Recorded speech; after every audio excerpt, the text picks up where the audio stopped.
വിജയ മൂവീസിൻ്റെ അടുത്ത പടമാണ് എന്ന് നാഥൻ്റെ നിമ്മി. എന്ത് നാഥൻ്റെ നിമ്മി എന്ന സിനിമ എടുക്കാൻ വേണ്ടി പ്ലാൻ ചെയ്യുമ്പോൾ ഞാൻ എസ് എൻ സ്വാമിയോട് ഒരു സംഭവ കഥ പറഞ്ഞിരുന്നു. ഞാൻ ബാംഗ്ലൂരിൽ ഒരു ഹോട്ടലിൽ ജോലി ചെയ്തിരുന്നതും അവിടെ ക്യാഷ്യറായിട്ടിരുന്ന കാര്യവും ഞാൻ മുമ്പ് പറഞ്ഞിരുന്നു. ഒരു ദിവസം ഞാൻ ബിൽ റൈറ്ററായിട്ട് ആ ഹോട്ടൽ ജോലി ചെയ്യുമ്പോൾ ചില സമയത്ത് ക്യാഷ്യറായിട്ടിരിക്കണം കുറച്ച് സമയം. ആ സമയം കാഷ്യർ ഒരു പക്ഷേ പുറത്തെവിടെയെങ്കിലും പോയിരിക്കുകയായിരിക്കും. ഒരു അരമണിക്കൂറോ ഒരു മണിക്കൂറോ ഇരുന്നാൽ മതി. അങ്ങനെ ഒരു ദിവസം ഞാൻ അങ്ങനെ ഇരിക്കുമ്പോൾ ഒരു ചെറുപ്പക്കാരൻ, ഒരു സുമുഖനായ ചെറുപ്പക്കാരൻ ജോലി ചോദിച്ചവിടെ വന്നു. അപ്പോൾ അവിടെ ജോലിക്കൊന്നും സാധ്യതയില്ലെങ്കിലും അദ്ദേഹത്തിൻ്റെ ദയനീയ ഭാവം എനിക്ക് മനസ്സിലായപ്പോൾ, മുമ്പ് ഞാനും ഇങ്ങനെ ജോലിക്ക് വേണ്ടി കഷ്ടപ്പെട്ടതൊക്കെ എൻ്റെ മനസ്സിൽ ഒരു സിനിമയിലെ ചലച്ചിത്രം പോലെ തലയിൽ കൂടെ മുന്നി മറഞ്ഞു.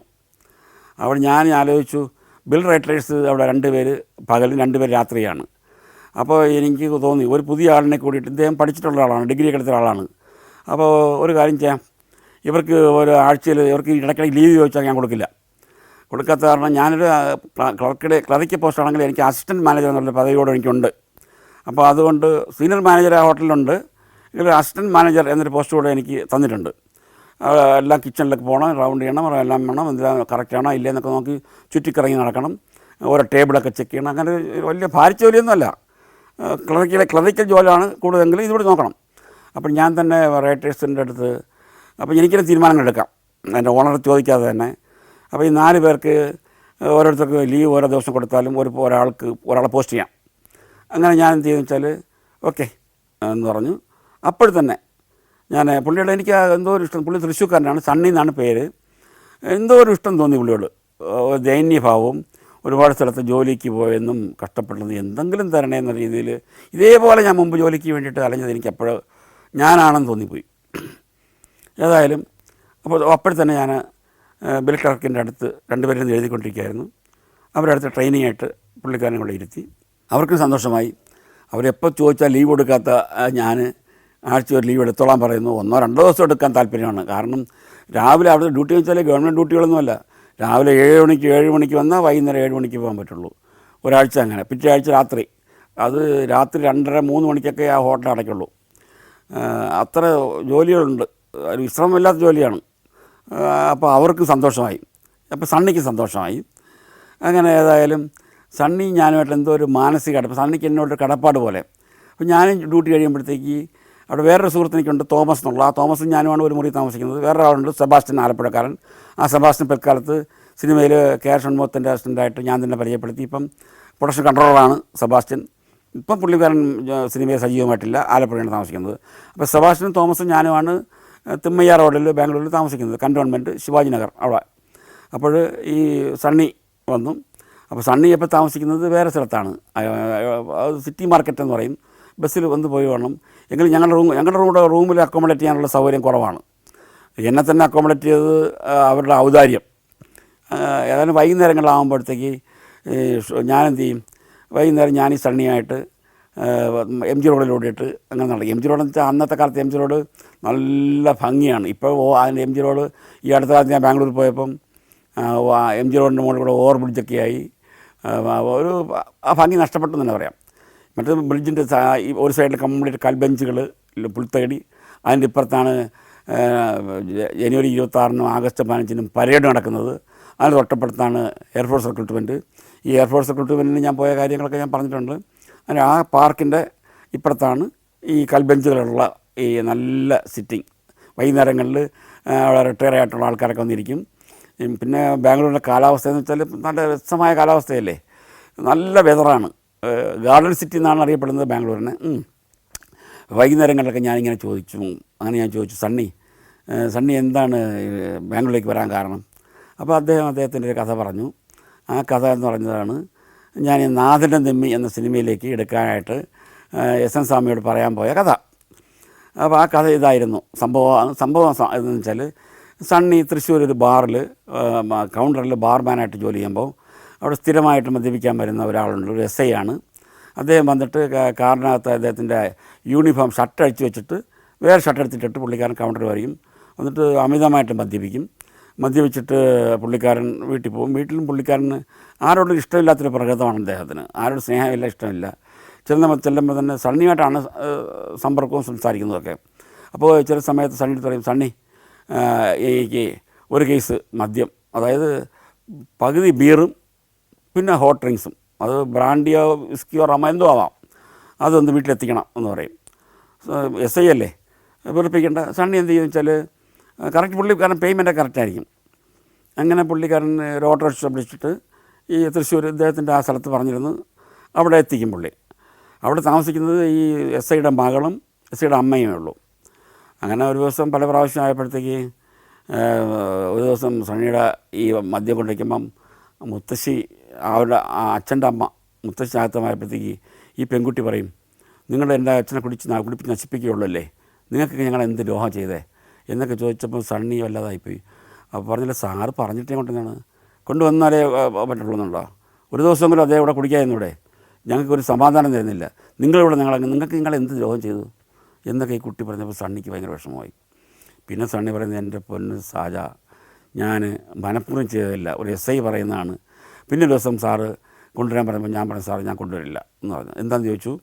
ഇല്ല സാർ, ഞാൻ കൊണ്ടുവരുന്നത് എന്തിനാണ് സാർ, സാറിൻ്റെ മോൾക്കൊക്കെ ഭയങ്കര വിഷമമാണ്, ആ കുട്ടീനോട് കയർത്ത് പറഞ്ഞു ഇങ്ങനെ ചെയ്യാതെന്നൊക്കെ. ഓഹോ, അവളങ്ങനെ പറഞ്ഞു. അയ്യോ സാർ, ഞാൻ അങ്ങനെ ഉദ്ദേശിച്ചതല്ല, സാറ് തന്നെ പോകുമ്പോഴത്തേക്ക് വേറെ ആളിനെ കൊണ്ടുപോകുന്നതല്ലേ സാർ നല്ലത്, ഞാനായിട്ട് എന്തിന് സാർ എന്ന് പറഞ്ഞു. ഏതായാലും ഒരു ദിവസം ഈ സണ്ണി തൃശ്ശൂർ അങ്ങനെ എവിടെ പോകാനായിട്ട് ബസ് സ്റ്റോപ്പിൽ നിൽക്കുമ്പം ഈ പെൺകുട്ടി നേരെ അടുത്തേക്ക് വരുവാണ്. ചോദിച്ചു, തൃപ്തിയായല്ലോ എന്ന് ചോദിച്ചെന്ന്. അപ്പോൾ ചോദിച്ചു, സണ്ണി ആകെ, അപ്പോൾ SIയുടെ മോളാണ്. ചോദിച്ചു പറഞ്ഞു, എന്താണെന്ന് ചോദിച്ചു. പറഞ്ഞു, ആ കുട്ടി ബ്ലൗസിൻ്റെ അല്പം ഉയർത്തി കാണിച്ചിട്ട്, ഇത് കണ്ടോ എൻ്റെ അച്ഛൻ അടിച്ചതാണ്, നിങ്ങൾ തന്ന സമ്മാനമാണെന്ന് പറഞ്ഞു. ഇത് സണ്ണിക്ക് ഭയങ്കര ഫീൽ ചെയ്ത്.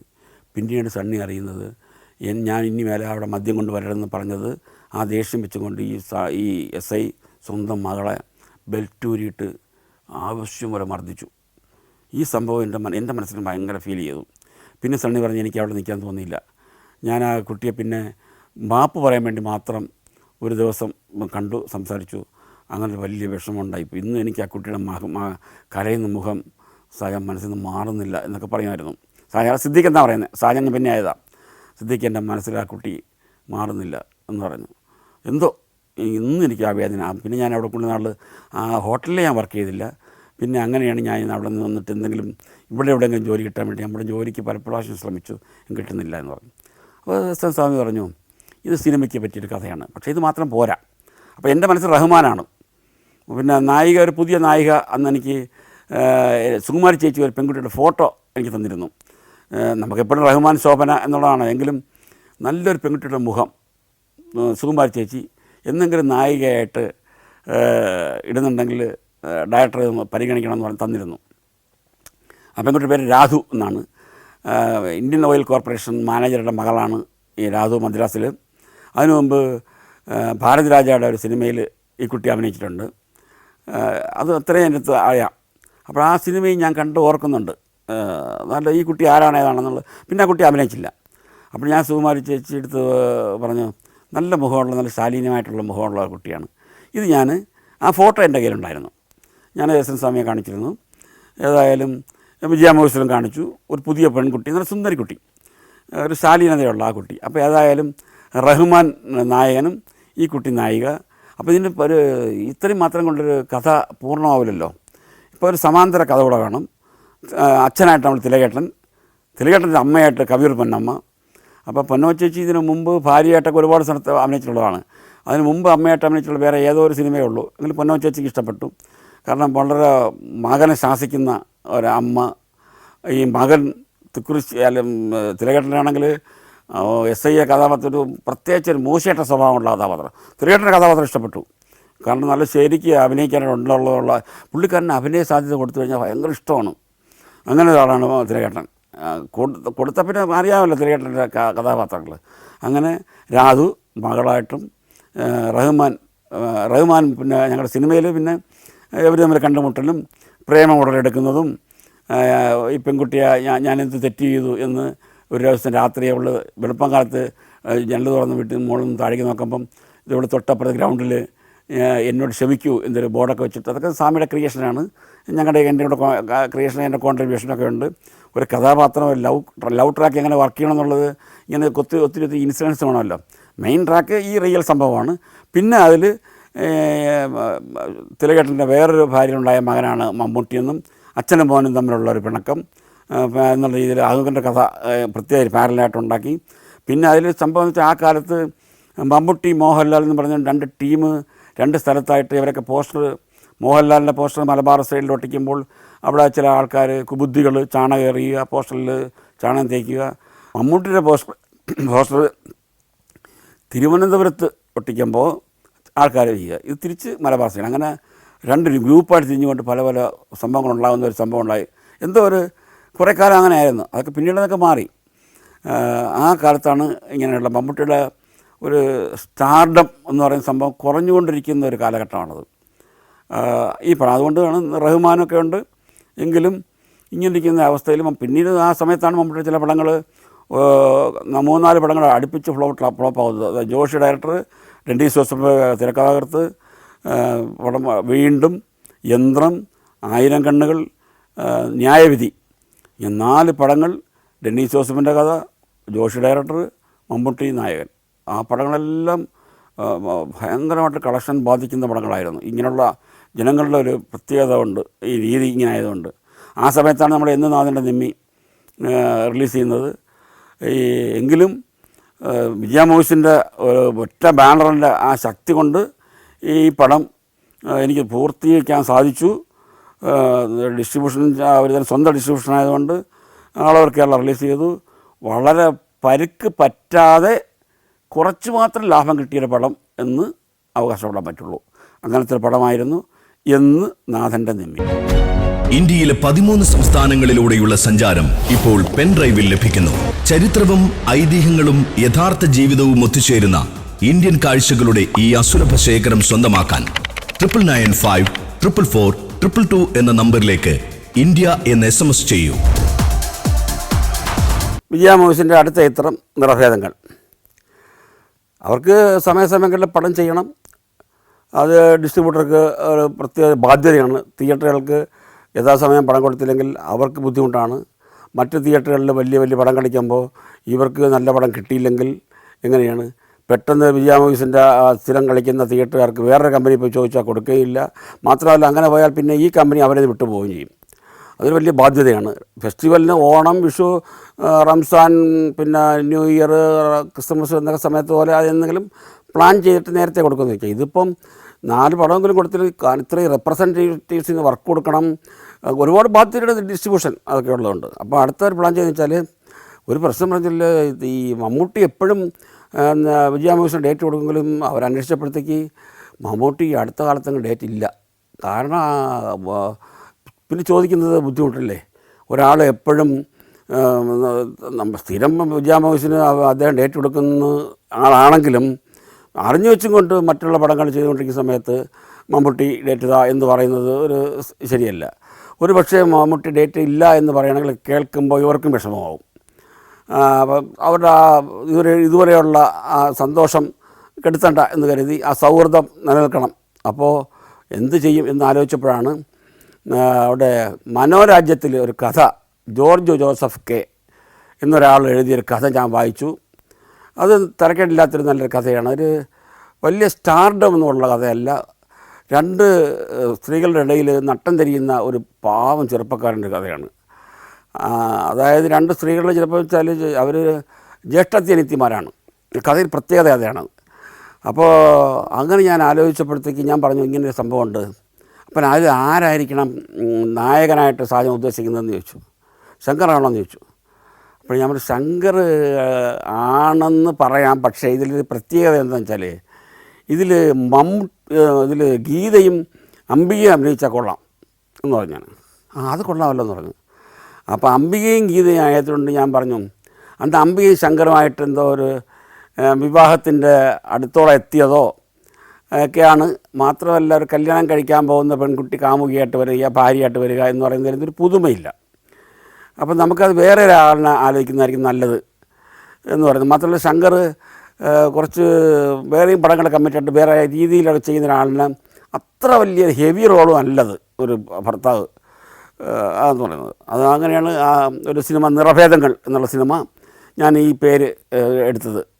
ഈ മനോരഞ്ജത്തിൽ വന്ന കഥ ജോർജ് ജോസഫ് കെ, അല്ല അംബിക ഡേറ്റോക്കെ, പിന്നെ ഗീത ഡേറ്റോക്കെ.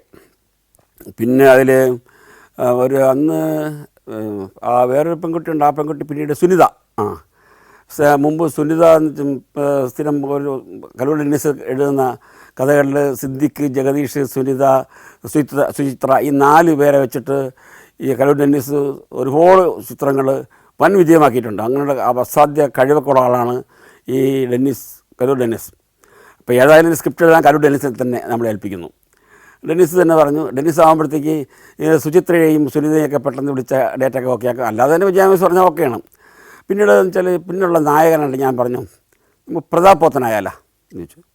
അപ്പോൾ വിജയമൂസ് സേവ്യർ സാർ പറഞ്ഞു കൊള്ളാമല്ലോ, നല്ല സജഷനാണല്ലോ, നല്ല നടനാണ് പ്രതാപ് പോത്തൻ. പിന്നെ പ്രതാപ് പോത്തനെ ബന്ധപ്പെട്ടു. പ്രതാപ് പോത്തനെ മിക്കവാറും ഞാൻ മദ്രാസിൽ പല പ്രാവശ്യം കാണും, ഞങ്ങൾ സംസാരിക്കാറുള്ളതാണ്. പ്രതാപ് പോത്തൻ നല്ലൊരു ജീനിയസാണ്. ജീനിയസാൽ നല്ല ബുദ്ധിയും കാര്യങ്ങളൊക്കെയാണ്, ഒരു ഉണ്ട കണ്ണും, നല്ല ഹ്യൂമറാണ്. പുള്ളി പിന്നെ 90% ഇംഗ്ലീഷ് സംസാരിക്കുന്നത്, 10% മലയാളം. പുള്ളിക്കാരൻ്റെ ധാരണ പുള്ളി മലയാളമാണ് പറയുന്നതാണ്. ഊട്ടിയിലല്ലേ പഠിച്ചത്. സുപ്രിയ ഫിലിംസിൻ്റെ ഹരിപത്തൻ്റെ ബ്രദറാണ് ഈ പ്രതാപ് പോത്തൻ. പോത്തൻസ് ഫാമിലി വളരെ ഫേമസാണ്. തിരുവനന്തപുരത്ത് ആദ്യമായിട്ട് ബെൻസ് കാറ് ഇൻട്രൊഡ്യൂസ് ചെയ്ത ഫാമിലിയാണ് ഈ പ്രതാപ് പോത്തൻ്റെ ഈ ഫാമിലി. കുളത്തുങ്കൽ പോത്തൻ എന്നൊക്കെ കേട്ടിട്ടില്ലേ? ഏതായാലും അതിലേക്കെല്ലാം പോകുന്നത്. അങ്ങനെ പ്രതാപ് പോത്തനെ സമീപിച്ചപ്പോൾ പ്രതാപ് പോത്തൻ സന്തോഷം. വിജയ മൂവീസിൻ്റെ പടം ഞാൻ ഡയറക്റ്റ് ചെയ്യുന്നു, ഒരുമിച്ച് പോകണം. പിന്നെ അംബിക, ഗീത. അപ്പോൾ പുള്ളി കൊണ്ട് 2 ഭാര്യ വരണ്ടല്ലേ, തമാശ പറയുന്നതാണ്. 2 ഭാര്യ വരാണെങ്കിൽ എനിക്ക് കൊള്ളാമെന്ന്. അപ്പോൾ ആ തമാശ പുള്ളി പറയുന്നതെങ്കിലും പുള്ളി പറയുന്നതിൽ ഹ്യൂമറുണ്ട്. എന്നിട്ട് പുള്ളി തന്നെ പൊട്ടിച്ചിരിക്കും. രസമുള്ളത് പുള്ളിയായിട്ട് വർക്ക് ചെയ്യുന്നവരുടെ സുഖമായ ഏർപ്പാടാണ്. പിന്നെ ഒരു പ്രശ്നം ഡയറക്റ്റ് എന്ന രീതിയിൽ ഞാൻ അഭിമുഖീകരിക്കേണ്ടി വന്നത് എന്താണെന്ന് വെച്ചാൽ, ആ കാലത്ത് അംബികയും ഗീതയും മലയാള സിനിമയിൽ ഒരുമിച്ച് അഭിനയിക്കില്ല എന്ന് തീരുമാനമെടുത്തൊരു കാലഘട്ടം. അത് കന്നഡ പടത്തിൽ അംബികയും ഗീതയും ഭയങ്കരമായിട്ട് ഒരു ബദ്ധ ശത്രുക്കളാവുന്ന രീതിയിൽ ഏതോ ഒരു സിനിമയിൽ സംഭവം ഉണ്ടായി കന്നഡ പടത്തിൽ. അതുകൊണ്ട് അംബികയും ഗീതയും ബദ്ധശത്രുക്കളാണ്. അവരെ പിന്നെ ഒന്നിച്ച് കൊണ്ടുപോകുന്നത് അങ്ങനെ. അപ്പോൾ അംബികയുടെ അടുത്ത് ഞാൻ ഡേറ്റിൻ്റെ കാര്യം പറഞ്ഞപ്പോൾ സന്തോഷിച്ച് ഇപ്പുറത്ത് ഗീത എന്ന് പറഞ്ഞപ്പം, അപ്പോൾ അംബിക പറഞ്ഞൊന്ന് മാറ്റി ചിന്തിച്ചൂടെ. അപ്പോൾ ഞാൻ ഇങ്ങനെ അല്ല എന്നെ മാറ്റിക്കൂടെ, അല്ല ഗീത മാറ്റുന്ന കാര്യമല്ല പറഞ്ഞത്, അത് ശരിയാവില്ല. ഗീത എടുത്ത് പറഞ്ഞപ്പോൾ ഗീത പറയുന്നത് ഇല്ല സാർ, ഞാനും അംബികയും ചേർന്ന് പോകില്ല. കാണാൻ മാത്രമല്ല ഞങ്ങൾ സഹോദരിമാരായിട്ടുള്ളതാണ്. ഒരുപാട് അഫക്ഷനായിട്ടുള്ള സംഭവമല്ലേ. ആ മനസ്സുകൊണ്ട് ഞങ്ങൾ അകന്നിരിക്കുന്ന ഞങ്ങളൊക്കെ എന്തിനാ വെറുതെ വേണ്ട. ഞങ്ങളിതൊരു ചെറിയ സംഭവത്തിലാണ് ഞങ്ങൾ വഴക്കുണ്ടായത്, അത് വലുതായിട്ട് മാറ്റിയെടുത്തത് അവിടുത്തെ കന്നഡ പത്രക്കാരനൊക്കെയാണ്. ഏതായാലും ഇപ്പം ഞങ്ങൾ തമ്മിൽ അത്ര നല്ല ടേംസിലല്ല എന്ന് പറഞ്ഞു. ഞാൻ പറഞ്ഞു ഇത് സ്വന്തം ജീവിതം തന്നെയല്ല ഗീതേ. അംബികയുടെ അടുത്ത് തന്നെ പറഞ്ഞു അഭിനയമല്ലേ, നമ്മളെന്തെല്ലാം രീതിയിൽ അഭിനയിക്കുന്നു. ചില ആൾക്കാർ നമ്മൾ തന്നെ കൃത്രിമമായിട്ട് എടാ നീ ആളങ്ങ് മാറിപ്പോയല്ലോ എന്ന് പറയില്ലേ, നിന്നെ കണ്ടിട്ട് പഴയ രീതിയിൽ നല്ലല്ലോ എന്നൊക്കെ പറയില്ലേ. ഷോ എടോ നീ ഇപ്പം കണ്ട ആരെ പോലെ ഇരിക്കുന്നത് നീ എന്നൊക്കെ നമ്മൾ പറയില്ലേ. അല്ലെങ്കിൽ ഇപ്പോൾ അംബിക എടുത്ത് പറയുന്നത് അംബിയെ സത്യം പറഞ്ഞ അംബിയെ നിന്നെപ്പോലെ സുന്ദരി ഇന്ന് മലയാള സിനിമയിൽ ആരെങ്കിലും ഉണ്ടോ എന്ന് പറയുമ്പോൾ അംബിക പറഞ്ഞു സായം ചേട്ടാ സൂചിപ്പിക്കല്ലേ. കാരണം പണ്ടേ എനിക്ക് അംബികയായിട്ട് നല്ല ഞങ്ങൾ കുടുംബപരമായിട്ട് ഞങ്ങളുടെ ബന്ധം നേരത്തെ കൊച്ചിൽ അവർ കുഞ്ഞായിട്ട് 9ാം ക്ലാസ്സിൽ പഠിക്കുമ്പോഴേ എൻ്റെ അടുത്ത് പരിചയമുണ്ടെന്ന് ഞാൻ പറഞ്ഞില്ലേ, ചോറ്റാനിക്കര അമ്മ. അപ്പോൾ അത്ര രീതി ഫ്രീ ആയിട്ട് സംസാരിക്കുന്ന രീതിയാണ് ഞാനും അംബികയും തമ്മിൽ. പിന്നെ ഗീതയും ഞാനുമായിട്ട് നേരത്തെ സിനിമയൊക്കെ പറഞ്ഞുകൊണ്ട് നല്ലൊരു സ്ത്രീയാണ് ഗീത, നല്ല സ്ത്രീ, നല്ല അഭിനേതാവും. അപ്പോൾ ഞാൻ ഗീതയോട് ഇതിനെ പറഞ്ഞു നിങ്ങൾ കാര്യം ചെയ്യ്, എത്ര ആൾക്കാർ ശത്രുക്കളായിട്ട് അഭിനയിച്ചിട്ട് മിത്രങ്ങളായിട്ട് മാറുന്നു. ഇനി സിനിമയിൽ ബദ്ധ ശത്രുക്കളായിട്ട് അഭിനയിക്കുന്നത് അവർ ശത്രുക്കളാണോ? അവർ സ്നേഹിതമായിട്ട് നിന്നിട്ട് സിനിമയിലല്ലേ ശത്രുക്കൾ. ഇതിപ്പോൾ നിങ്ങൾ ശത്രുതാ മനോഭാവം പുലർത്തുന്ന ഒരു പക്ഷേ ഈ സിനിമയിലൂടെ നിങ്ങൾക്ക് വീണ്ടും മിത്രങ്ങളായിക്കൂടെ. അപ്പം മിത്രങ്ങളാവുന്ന കാര്യം അവിടെ ഇരിക്കട്ടെ, അതിൻ്റെ ആവശ്യമില്ല. വേറെ എന്തോ ഒരു കാര്യങ്ങളിലാണ്, എന്താണെന്ന് എനിക്ക് ശരിക്കും അറിയില്ല. അത് ഏതായാലും ഞാനിങ്ങനെ പറഞ്ഞ് രണ്ടുപേരും സമ്മതിപ്പിച്ചു. പക്ഷേ ഒരു കാര്യം അവർ പറഞ്ഞു, സീൻ എടുക്കുമ്പോൾ മാത്രമേ എംബ്രൈസിങ് കെട്ടിപ്പിടിക്കലോ കരച്ചിലുള്ളതോ തടവലോ പിടിക്കലോ ഉണ്ടെങ്കിലോ അങ്ങനത്തെ കഥയാണത്. അതായത് ഒരു ഗീത മാനസിക വിഭ്രാന്തിയിൽ മെൻ്റൽ ഹോസ്പിറ്റലിലേക്ക് ആവുകയും ആ ഗീത പ്രസവിച്ച കുട്ടിയെ വളർത്താനായിട്ട് വേറെ പുറത്തുനിന്ന് ഒരു സ്ത്രീയെ വയ്ക്കാതെ ഗീതയുടെ അനിയത്തി അംബിക അത് മുതിരുകയും അംബിക വിവാഹം കഴിക്കുകയും ചെയ്യുന്നു. അങ്ങനെ സന്തോഷമായിട്ടിരിക്കവേ ഗീത സുഖം പ്രാപിച്ചു വരുന്നു. സുഖം പ്രാപിച്ചു വരുമ്പോഴാണ് ഗീത അറിയുന്നത് തൻ്റെ അനിയത്തിയെ കല്യാണം കഴിച്ചിരിക്കുന്നത് തൻ്റെ ഭർത്താവാണ്, ഒരു കുഞ്ഞുമുണ്ട്. അപ്പോൾ ഏതായാലും ഈ ജീവിതം നന്നായിട്ട് ഗീത കണ്ടപ്പോൾ ഗീത സ്വയം മനസ്സുകൊണ്ട് ഇപ്പോഴും മാനസിക രോഗിയാണ് എന്ന രീതിയിൽ ജീവിതം മുമ്പോട്ട് കൊണ്ടുപോവാണ്. ആക്ച്വലി അവർ മാനസിക രോഗിയല്ല ഇപ്പം. അങ്ങനെ അത് നല്ലൊരു സംഘർഷഭരിതമായ കഥ, സംഘർഷഭരിതമായ മുഹൂർത്തങ്ങൾ. പ്രതാപോത്തിന് രണ്ടുപേരുടെ ഇടയിൽ എങ്ങനെയാണ് രണ്ടും നല്ലവരാണ് ക്യാരക്ടർ. അവർ മാനസികമായിട്ട് അസുഖം ബാധിച്ച ഒരു സ്ത്രീ ഇപ്പോൾ സുഖം പ്രാപിച്ചൊന്നും അദ്ദേഹത്തിന് അറിയില്ല. എങ്കിലും അവരുടെ സ്നേഹക്കുറവ് കാണിക്കാൻ പറ്റില്ല. ഇനി അവരോട് കൂടുതൽ സ്നേഹം കാണിക്കുമ്പോഴത്തേക്ക് പ്രസൻറ്റ് വൈഫ്, അതായത് അവരുടെ അനിയത്തിയാണെങ്കിൽ പോലും അതും ബുദ്ധിമുട്ടാണ്. അങ്ങനെ മാനസിക സംഘർഷം, പിരിമുറുക്കം. അതുകൊണ്ട് ഈ റോള് പ്രതാപത്തിന് ഇഷ്ടപ്പെട്ടു. പിന്നെ ഈ പറഞ്ഞ മാതിരി ശരിക്കും ഞാൻ അഭിനയിക്കുന്നവരെ ശരിക്കും അഭിനയം കണ്ടത് ഈ പടത്തില്ല. കാരണം നല്ല കെട്ടിപ്പിടിച്ച് പൊട്ടിക്കഴിഞ്ഞിട്ടൊക്കെയുള്ള സീൻ കണ്ടാൽ നമ്മളൊന്നും എൻ്റെ ദൈവമേ, ഇതുപോലെ സാഹോദര്യ സ്നേഹമുള്ള ഒരു ലോകത്തുണ്ടോ എന്ന് തോന്നും. അത്ര മനോഹരമായിട്ട് പെർഫോമൻസ്. ഡയറക്ടർ കട്ട് എന്ന് പറഞ്ഞു കഴിഞ്ഞാൽ ഒന്ന് ഈസ്റ്റ്, ഒന്ന് വെസ്റ്റ്, ഒന്ന് നോർത്ത്, ഒന്ന് സൗത്ത്, അത്ര അകർച്ചയാണ്. ആ പർട്ടിക്കുലർ സമയത്ത് മാത്രം ഭയങ്കര സ്നേഹം. അതാണ് ജീവിതത്തിലുള്ള അഭിനയം എന്ന് പറയുന്നത്. നമ്മൾ മനുഷ്യർ ഇത്തരത്തിലുള്ള ആൾക്കാരും പ്രകടമായിട്ട് കാണിക്കുന്നതല്ല, മനസ്സിൽ വേറെന്തെന്നുള്ളത് നേരിട്ട് കണ്ട കാഴ്ചയായിരുന്നു നിറഭേദങ്ങൾ. അതിൽ ഇപ്പോൾ ഒരു കൊച്ചു കുട്ടിയായിട്ട് അഭിനയിച്ച കുട്ടിയിൽ നിന്ന് പേര് മറന്നൊരു നായികയായിട്ടൊക്കെ അഭിനയിക്കുന്നൊരു കുട്ടിയാണ്, ഞാനിപ്പോൾ മറന്നുപോയി. ഒരു പെൺകുട്ടിയാണ് നമ്മൾ ആൺകുട്ടിയായിട്ട് വേഷം കെട്ടിച്ചത്. നല്ലൊരു വിജയമായിരുന്നു. മാത്രമല്ല ഒരു സൂപ്പർ സ്റ്റാർ ഇല്ലാതെ രണ്ട് സൂപ്പർ നായികമാരെ കൊണ്ടും നല്ലൊരു നടന, സാധാരണ പ്രതാപത്തിൻ്റെ മീഡിയം ഒരു ആക്ടർ, പിന്നെ മറ്റ് ഘടകങ്ങൾ നമ്മുടെ മാളച്ചേട്ടനുണ്ട്, എല്ലാം ഉണ്ട്. നല്ല ഫാമിലി പോലത്തെ പടങ്ങൾ ഇംഗ്ലീഷ് പടത്തിൽ വന്നാലും കെട്ടിപ്പിടിച്ചും കിസ്സിങ് കാര്യങ്ങളൊക്കെ അല്പം ഉള്ളതുകൊണ്ട് കൂടുതലും സ്ത്രീകളൊന്നും ഇംഗ്ലീഷ് പടങ്ങളിൽ കാണാൻ അവർ താല്പര്യപ്പെടാറില്ല.